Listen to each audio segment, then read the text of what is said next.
How do we get the power of the sun? There have been a lot of ways to get energy, from water mills to oil to nuclear fusion, but each has its limits on how much energy it can give. You can burn a gram of wood, but it can only get so hot. A gram of deuterium, on the other hand, can provide enough power to your house for a whole year. So throughout history, the big question has been, how do we extract energy from something like this, and how much of it can we get? At first glance, oil is pretty cut and dry. It stores easy, it burns easy, and you can transport it in barrels. But you can't plug a charger into a lump of coal. It needs to be converted into electrical energy so that we can use it. How we convert a lump of coal is we burn it. Steam from the water powers a turbine, which spins blades, and a generator converts that spinning into electrical energy, usually using magnets. Nuclear fission plants create steam, usually with uranium as the fuel. For hydropower, it's water that pushes the blades, and for wind turbines, it's wind. But there are two methods that skip that step and go straight into electrical energy: solar and fusion. Solar panels are great, but they do have their challenges, specifically storage for cloudy days. Our grid wasn't designed to store energy, it was designed to send it off. So materials for batteries like lithium need to be mined, which isn't great on the environment, and they're in limited supply, which brings us to fusion. Nuclear fusion powers the universe. It's what stars are doing. Unlike fission, which is where atoms slam together and break apart into smaller nuclei, and this is what nuclear power plants are currently doing, fusion is when they slam together and stay together to form heavier nuclei. This releases a massive amount of energy. It's like forcing two magnets of the same charge together. You need incredibly high pressures and temperatures to pull it off. Stars can do it because they're so massive. If we want to take advantage of these cosmic engines, we need to recreate the sun's extreme environment on Earth. There are a few different approaches to achieve fusion. A popular choice is the Tokamak, which uses a donut shape or torus to contain plasma with magnets because obviously, we don't want to touch that. The Stellarator is also a torus, but with twists. Another approach is lasers. This is known as inertial confinement fusion, and it focuses just under 200 laser beams into a target the size of an eraser. One company is working on a way to combine the magnetic approach with the inertial confinement to reap the rewards from both methods. Helion. Here is my interview with founder and CEO, Dr. David Kirtley, to explain.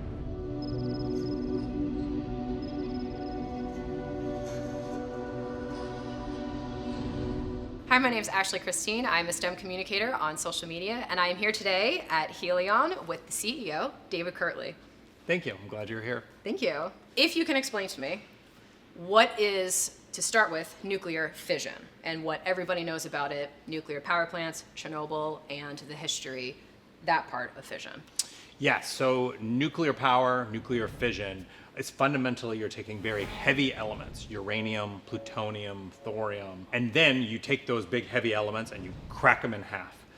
So these are elements that are found naturally in the universe. We dig them out of the ground here on Earth. And when you do that, it releases more particles and a tremendous amount of heat. So in fission power and nuclear fission, what you do is you take those, you put them in water typically, and as you break these apart, they release more particles, neutrons, and other fundamental particles that break apart more and form what's called a critical reaction. That critical reaction continues and releases a tremendous amount of heat. We take that boiling water, we spin that around, and that people who do nuclear fission build a power plant out of that, spin that around in a turbine, and make electricity from it. So electricity is just made from boiling water? Boiling water, giant tea kettles. And what is powerful about nuclear fission is that those reactions they continue, and so you get a small amount of reactions that then more uranium breaks open, and you get this continuing reaction and continual heat release. And that's what nuclear power does. And there are nuclear power generators all over the world that do this and are operating continuously. Okay, so if you had to define the difference to people who don't really know fission and fusion, and these are all completely new words to them. Yeah. Fission scares people because they hear the word meltdown in their head, they hear Chernobyl, they hear waste. How is it fundamentally different, fusion, from the fission we've been doing for decades? Yeah, so fusion is what happens in the sun. So this is what happens in the universe and where most of the power and energy in the universe comes from. So in fusion, what you're doing is not taking large elements like uranium and plutonium and breaking them into pieces. You're actually taking lightweight elements, hydrogens and heliums. And then at extreme pressures and temperatures, you force them together. They overcome their internal forces, literally over 1,000 atmospheres and 100 million degrees is how we run our fusion systems here at Helion. They overcome their internal forces. They fuse together. That's where that word comes from. And then forms a heavier element, usually helium. And that helium has a tremendous amount of energy. And so what we do is we harness that energy as electricity. And that's how we take fusion and make electricity out of it. So we're basically recreating the sun here on Earth. How is it that the sun is doing it? Yeah, so the sun does something called gravitational confinement. And I love that term. It's so dramatic. Yeah, it's very dramatic, and what it means is that it's big and heavy, and that gravity pulls that hydrogen, that helium in towards the center. And as it does, it gets to the center, it gets hotter, it gets higher pressure, and then eventually it gets hot enough and high enough pressure that those atoms come together, they fuse, and then they release energy, then they keep that process going. Here on Earth, we want to do it a little smaller. The sun's kind of big. So to do it here in Everett, Washington, we still need the same temperature. So we run these systems. We built a number of fusion systems. Our 6th generation one got over 100 million degrees. That's crazy. For how long? So we ran that. So we'll get into okay. But these Excellent. systems are pulsed, where we actually pulse them at very high intensity to make the fusion reactions happen. That 100 million degrees you need to make happen to make fusion happen at all, and then you can do it with gravitational confinement. Of course, it's huge. Sure. The sun's sort of big. And so we use something called Magneto inertial confinement fusion. It's like an X-Men character. It is, yes. Yeah. Exactly. Actually, our current generation system is called Polaris, which is, I believe, Magneto's daughter, is what I believe. Oh my God, yes, yes. the green hair. Yes. Yes. Not named that after that. But sure, it's okay. It's a little fun tidbit. So to get the system smaller, but still have the same pressure as the core of the sun, or where fusion happens, we use magnetic fields to compress and increase the pressure to over 1,000 atmospheres. That's really hard to do. And in fact, on Earth, there's very few places that have pressures that high. That's if you go to the Marianas Trench, deepest part of the ocean. That is the pressure of the water down at the bottom of that trench. Could we build a plant down there? Just kidding, you just put it outside. You know, that's an idea. We haven't. And everybody would absolutely hate that. So when you say that you're using magnetism, I'm imagining the job description, like location. And then you can't go home for like 3 days as you acclimate to the higher temperature. So if you had to explain to somebody why they shouldn't be worried about having a little mini sun on the planet, right? Yes. Especially if they live nearby, and because we want more plants at some point, right? What would you say about the confinement and how much faith you have in it, or how solid it is? Not literally, but just how well it actually does its job. Yeah, so some of the fundamental difference between nuclear power and fusion is two really big ones when you get to the safety aspect. And one is that it's hard to do. And so fusion is really hard to do, and when you turn the key off, the reaction stops. And so that's what we see now. When we run our 7th generation system, Polaris, and we do fusion in that system. Fusion happens when we program it, and when we turn it off, when we command it to stop, it stops, it turns off. The other sort of gets to fundamental energy, which is that really the core of the problem. Sorry, that's kind of a bad joke. But in the core of these systems, in Polaris, in our 6th generation system, Trenta, we puff in the fuel. We puff in a little bit of the fuel, micrograms, really, of fuel, tiny amounts. Fusion happens, releases a tremendous amount of energy. We recover that as electricity.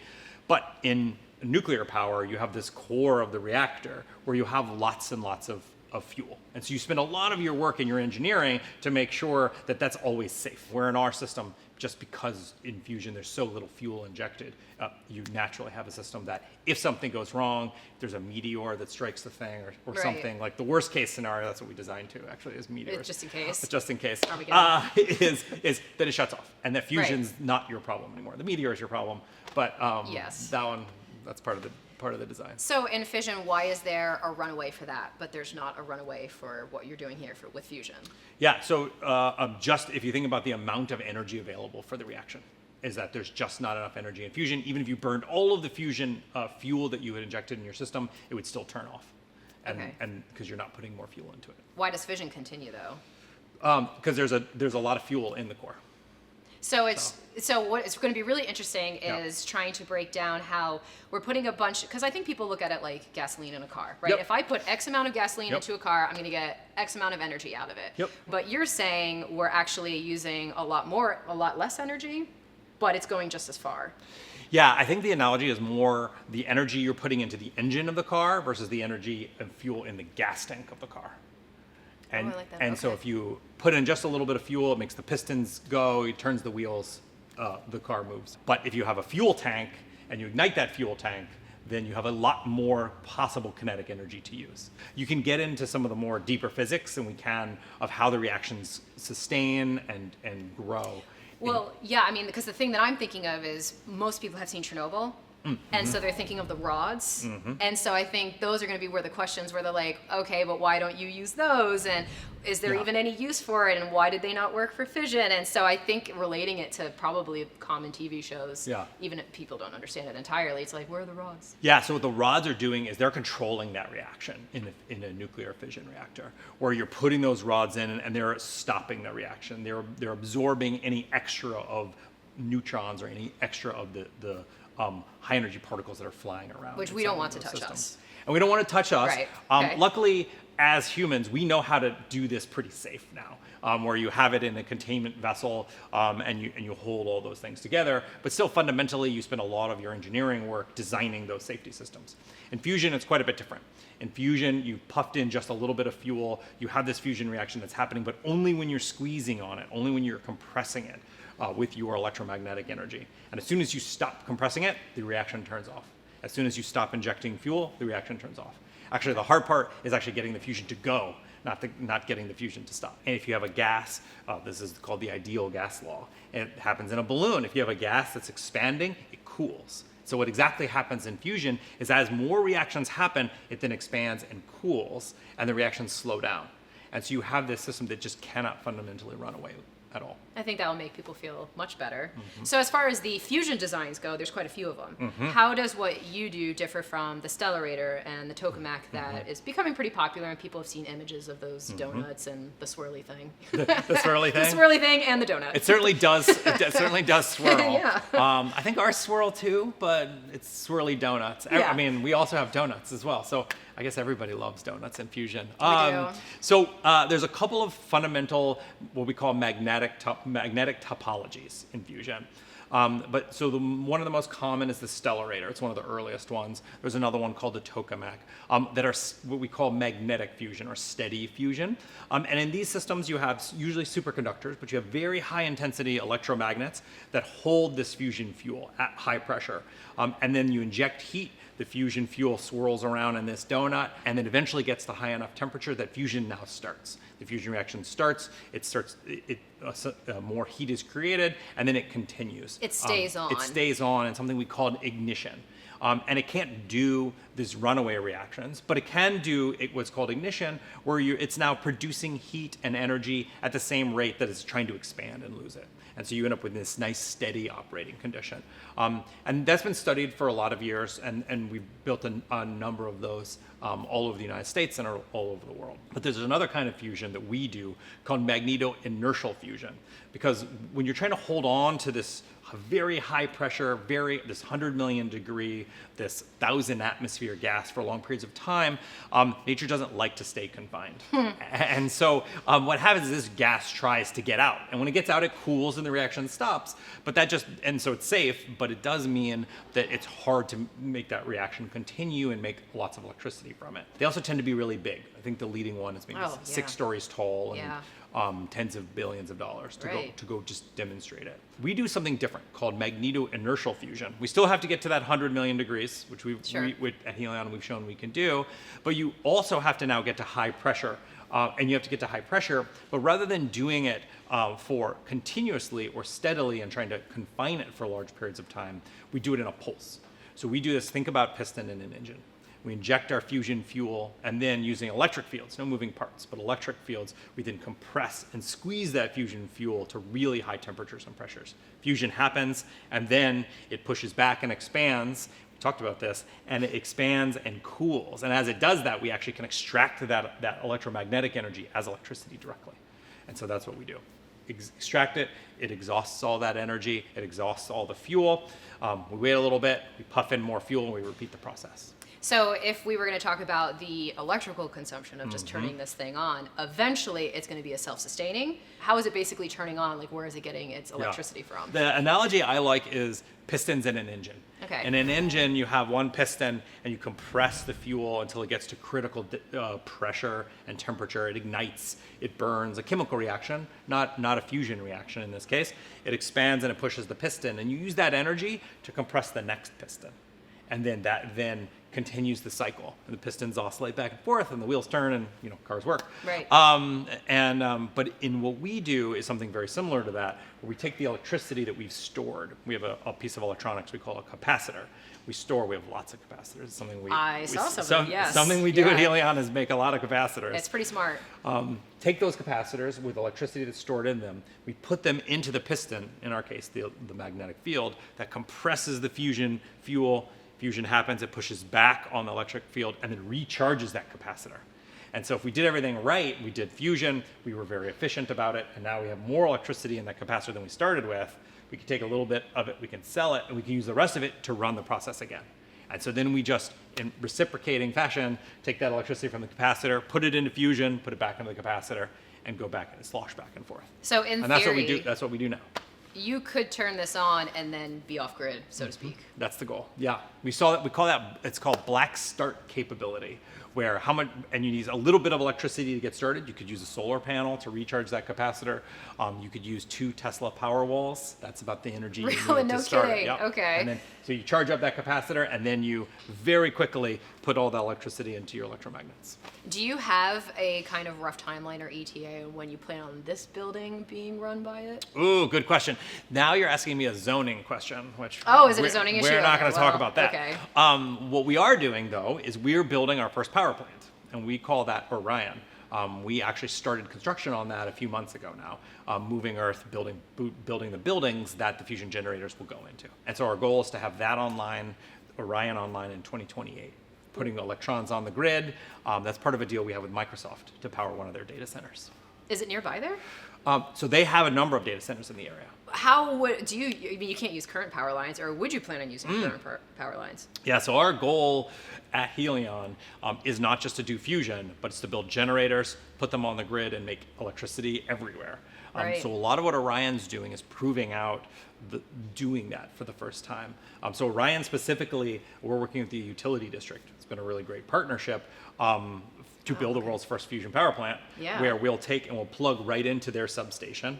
That's the same substation that a mile or 2 down the road is powering the data center. And so it all lives on that same power grid. Okay. Yeah. So is the goal basically to continue using current power grids and just plugging this in? So that's Orion. That's our goal. We also have a second customer, and that customer is Nucor. They're a big steel manufacturer. And our goal with Nucor is actually to plug directly into the facility and prove the first time that not only can we power the grid, but we can also directly power large-scale factories. How much would it take to do the entire country? Like, how many of these would you need to build in order to power just what we have today? I'm not even like projecting 10 years out, but just today. Yeah, it's something that I think about a lot. When we founded the company, our mission was not to demonstrate that we could do fusion. We had to do that, but that was not our goal. Okay. Our goal is not to go build a fusion generator and show you can make electrons from it. Our goal is to build factories that build fusion generators and deploy them. You mean factories that make anything? Just regular factories? Gigafactories that are making large-scale fusion generators. So we build our systems right now like that, where we take, in fact, what we did, we're here at our Everett facility. In the background behind me, you can actually see the building where Polaris is, our 7th generation system. And we built it here in this manufacturing building, literally put the pieces on a truck, drove them around through the parking lots, and then unloaded them. And part of that was to learn the lessons of, transport. It rains on stuff. There are birds. Oh my God, and you have to engineer systems that can handle that. A tarp. A classic. Did that not work? Classic tarp. Tarp helps on the rains. The birds were a little bit. They're a little harder, but that's fine. And so learn those lessons of how do we build generators that we can manufacture at scale on a conveyor belt and then go deploy quickly all over. So what does it look like? Our goal is to build, I actually went and a couple of years ago went to the White House. They asked, what does the future of energy and electricity in the United States look like? And shockingly, the CEO of a fusion company said it looks like fusion. But what that means to me is that we're building gigawatt a day of power, massive scale of power. And the only way to do that, because we have thousands of gigawatts of fossil fuels that are going to age and that we want to replace. And now with AI and other big data centers coming online, we have even more big power needs and electrification of cars that we need to go and support. And so to do that with base load clean power, you need factories that are putting generators out, putting them on trucks and deploying them. How many do you think would you need for this? Yeah, so let's see. That's a good question. Even if it's just a rough estimate, because I think people are like, is this dozens, hundreds, thousands? This is thousands. Thousands. Okay. Thousands. Okay. Yes. So this is thousands. Yeah, it is a lot. So it's basically one for each district. So that gets to some of the other things that we see in the United States and then also lots of developing places in the world, which is that the power grids need help. And a lot of us, we've heard this, we see it in real life. When we go to utility districts and say, hey, we're going to go build a generator in your district, do you want it? What they say is, yeah, we want it, but our grid can't support it. Our grid can't take it. It's going to take us a long time to do this study to understand that. So we worked really hard to find some of those utility districts that are really forward-thinking, excited about this, and have the capacity to plug in new power. But what's really powerful about another bad pun. But no, I love the bad puns. Really They're powerful perfect. about fusion power is that these systems are modular. We can go build a generator, whether it's a 50 megawatt generator, and deploy it on site. So that's what we're going to do for Orion: is build generators here, put them on trucks or put the parts on trucks, move them over to Malaga, Washington, and then install them. And then the goal would be that we can demonstrate that we can go do this and do it quickly so that we can start deploying 50 megawatt scales, which is, yes, it's absolutely a small town of 40 or 50,000 homes, but it's also part of a data center where I'm going to go deploy 12 of these and power a data center. Right. Or something along those lines. Yep. So if you were trying to tell people on why this should be happening, because again, a lot of people think of fission and stuff, what is what you would tell them about the waste? Because I think a lot of people have this fear that there's going to be waste everywhere and that we're putting it at the bottom of the ocean and it's this liquid ooze that's coming out of canisters. What do you tell them about how the waste works for here? Yep. So fusion's quite a bit different, but nothing's free. And so in fusion reactions, they are fundamentally atomic reactions where you're taking nuclei and combining them. In fusion reactions, we take these nuclei of hydrogen and then extreme pressures, we can fuse them together and they make heavier nuclei, heavier atoms. But one of those atoms is called tritium. And so for our systems, we do have waste. Nothing's ever free, and fusion's no exception to that. And tritium is another type of hydrogen that's rare and radioactive. And so we have to handle that tritium. And so in a fusion system, actually, Helion is the first private fusion company to be licensed to handle tritium. And we work with the Department of Health in Washington. They're who licensed you? They're who licensed us. Okay. We've been working with them for a number of years on our previous prototypes. And so now we're licensed to actually be able to have tritium, to store it, to filter it, to process it.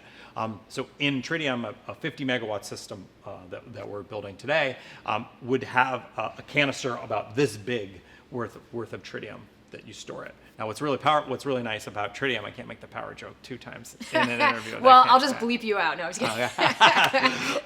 It'll be like very obvious dubbing. So for tritium, you have a canister about this size where you store a power plant's worth of tritium, and it decays in about 12 years. That's called a half-life. It decays into helium-3, which is our fuel. And so this tritium, while it's the byproduct, will eventually decay into the fuel in about 12 years. So it's a full circle on a 12-year cycle. That's right. Basically. Yep. Is there any other waste whatsoever that's not accounted for, that's not reused? Yep. So as you do these fusion reactions, another one of the things that is created is called a neutron. And so this is, in fundamental particles, there's a proton and an electron and a neutron. And the neutron is the uncharged particle in the nucleus of most atoms on Earth. Hydrogen doesn't have a neutron, but everyone else does. And so that neutron, as it comes out, can bombard things. And occasionally it can actually transmute that and activate it. So one of the things we have to work on is making sure that we're tracking and understanding what is the amount of radioactivity that we're creating in these systems to make sure that it's minor and the system can be recycled. Do you use AI for that? So we don't right now. Okay. AI is not ready for us yet.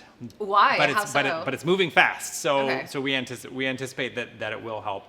But right now, so in the business, we use AI every day to Sure. actually run the business. Right. But on the science side and on the engineering side, we're starting to use advanced machine learning tools to how to optimize and build systems faster. Okay. But we're not at a place yet where it can help us on big system design yet. What are you waiting Yeah. for on that? Like the bandwidth, or like what's holding you back? The complexity of the systems that we build Okay. are just, there's just so many parts Okay. of those systems. I did want to rewind on one aspect when we were talking about the national grid, because I know that that's a big question for people. They can see it, it's in their yard. So what are some examples of some things that need to be upgraded? Is it parts? Is Yeah. it managerial? Like what about it needs to be upgraded in order to handle what you're building here? Yeah, so one of the things that I think is really powerful about fusion generators, the way we're building them, are that they're these modular systems, 50 megawatt scale systems that can be built here and then deployed. And as you plug them in where the power is needed. So as you're building a data center, you plug in power in there. So you're not having to build large scale grids, big transmission lines going back and forth across the country. And so I think that's really a lot of the power, is that you can build the modular, install power where you need it. And not have to build a lot of that infrastructure or update old infrastructure. Well, yeah, that's what I mean. The old infrastructure, what about it needs to be updated? Is it the materials, or, I mean, because I know a lot of it's decades old and well past its lifespan. So is it just a matter of just updating it with new stuff, or does it need fundamentally new things to support what you've built? So our power works like all other electricity. So the same grid that supports other power sources can support us too. It's the amount of it. The power need is increasing, which means we need to run more transmission lines. And we have aging systems that need to be updated and replace the transformers and those kinds of things. But actually, one thing that we did a number of years ago, before we started construction on Orion, is work with the utility district on what's called interconnect studies, which is what happens to the grid when you plug in fusion. So we're the first to do that and show that actually the grid can handle fusion just fine. That's something you researched, not them. That was what you... We worked with them, so it's a partnership where we said this is the technology, and they said this is the grid, and then we have to, and then our engineers have to do the math to say, like, do they actually match up and will they work? That sounded to me like, all right, what do you want for Christmas? This is our budget. This is our budget. Never mind. And what we found is they said, we can handle this amount of your power, but you know what? If you were to install too much power, our grid can't support that right now. But you could make it in theory. We could make it, and we could provide it, and then we could upgrade the grid to be able to support it. I think what's even more powerful is just build it right where the power is needed. And so as you have aging power plants, you go put fusion there. When you put a giant new data center in, you put fusion right there. And you use it to support, fusion is base load power, so it's on all the time, or can be on all the time. And when you mean on, though, you mean it's still the pulsing. It's not staying on like the Tokamak and the stellar radar. Okay. So it's pulsing. If you want to think about it, it's like as the engine is cycling or reciprocating, it's pulsing continuously. So the electricity comes off steady, but it's happening in pulses inside the fusion machine itself. Okay, so this is something that both urban and rural areas could utilize. Yes. It's not specific to like Seattle or Los Angeles. It's like small towns could. If you were building this for a small town, would it be smaller? It's a great question. So we think that the sweet spot of where it makes sense to still be low cost is about 50 megawatts. So that's about 40 or 50,000 homes. Okay. You can make them a little bit smaller than that, but the price of electricity goes up. So for 40,000 homes, how long is that? Like the machine itself? Oh, the machine itself? The machine themselves fit in a large shipping container. For the main center of the machine. We have a ton of electronics go with that, and so that's a lot of shipping containers.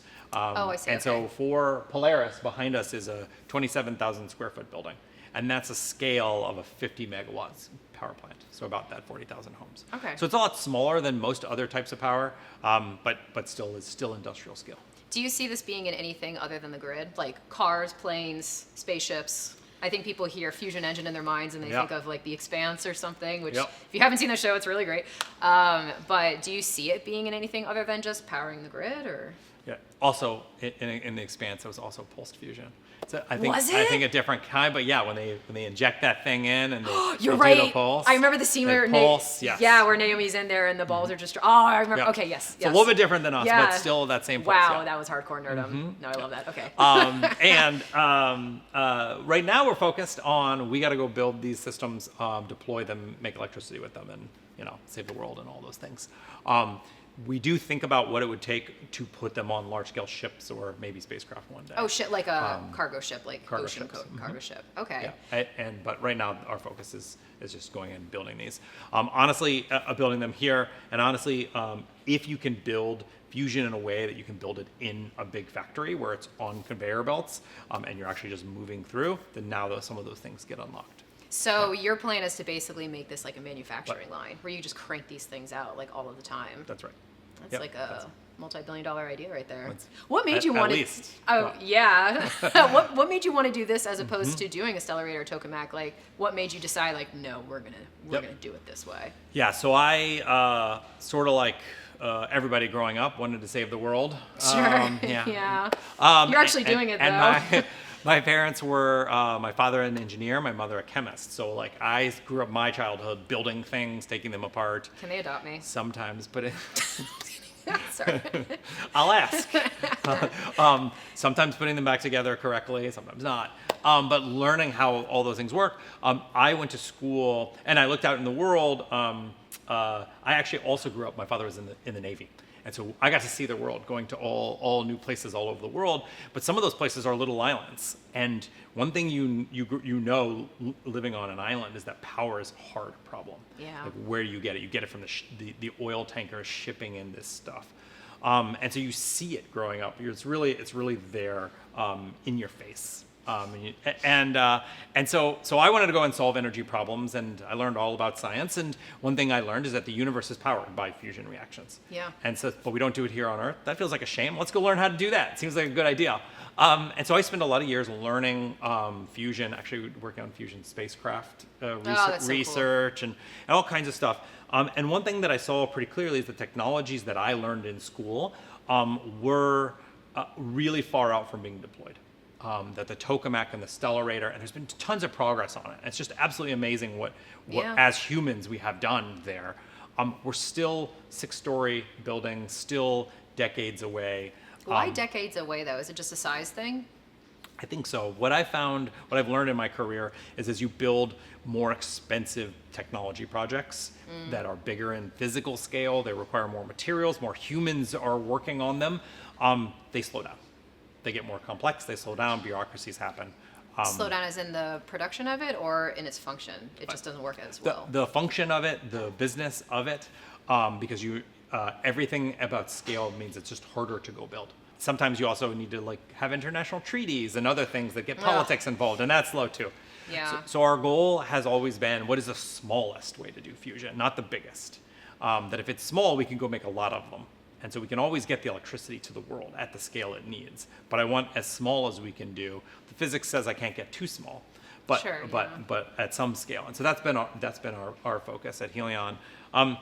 When I was in school, I learned that a lot of those traditional techniques were just going to be huge and take a long time.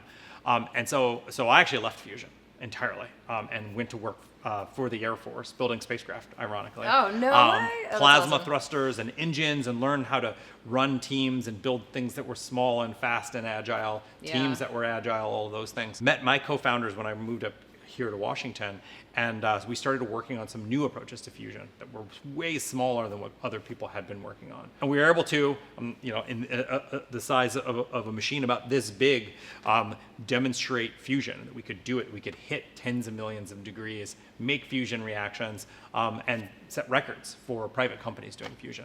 And that told me wow, maybe we have a really shot here. Let's go figure out how to do it at scale, and then go build a giant manufacturing company to support that. When you were doing it at this size, was that in your garage? What kind of setting is this? Yeah, so we had a little warehouse Okay. that looked a lot like a garage. If you see pictures from those, We had the control station right next to the bathroom. And the kitchen, and they were all in the same little room. And really it was a testament to the technology that you could, in this small system, in this small scale, actually get to millions of degrees of temperature for a fusion fuel to get to. We weren't at 1,000 atmospheres yet, but get at hundreds of atmospheres. And just do fusion and show that you have a path forward to a commercial product. And enough electricity came into the building to make that happen. And luckily it's pulsed, and so you have a little bit of time to charge up those capacitors. Why do you think it's taken so long to get to this point of doing fusion? Like, why did we rely on fission for so long? Is it just easier to do that?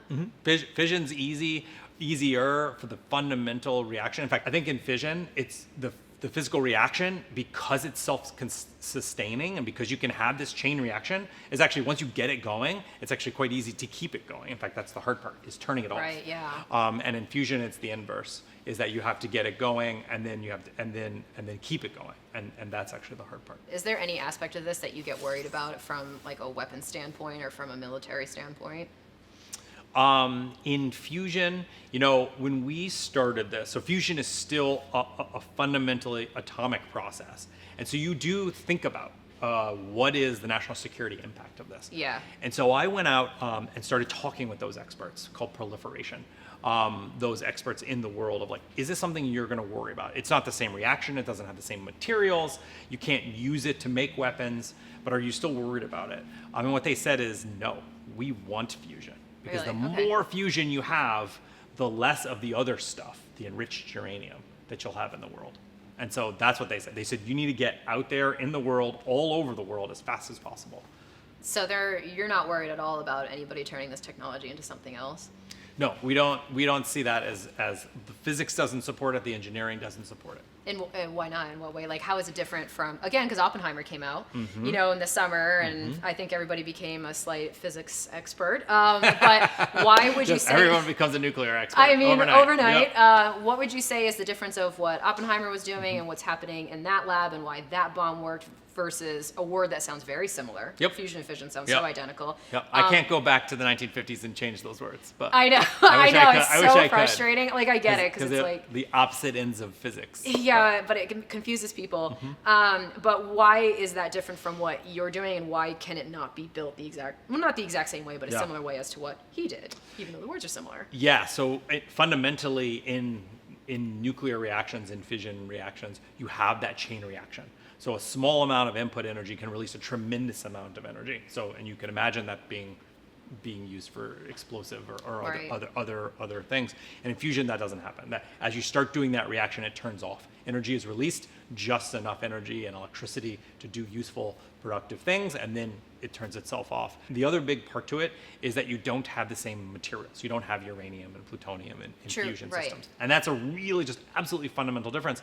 And it's so fundamental that it goes to how we're regulated, how we're licensed, how people think about, in the government, think about fusion. So we are licensed like a hospital. Like literally the particle accelerator in a hospital is the regulation that oversees fusion. The same thing that you use, those particle accelerators are used to treat cancer. And it's the same, that's exactly the same statutes and the same rules and the same math that we do. Do you think it'll stay that way? I think so, because it's fundamental to not just the technology, but the physics behind the technology. And in fact, when we went out for Orion to go get it permitted, and this first fusion power plant... With the Department of Health. With the Department of Health. So crazy. And the Department of Commerce and the environmental agencies, we actually got something called, I'm going to butcher this probably, an MDNS. Oh, I got it. Great. Mitigated Determination of Non-Significance. Okay. And what that is it's an environmental permit that says this system is so safe that we've done all of the math to support it.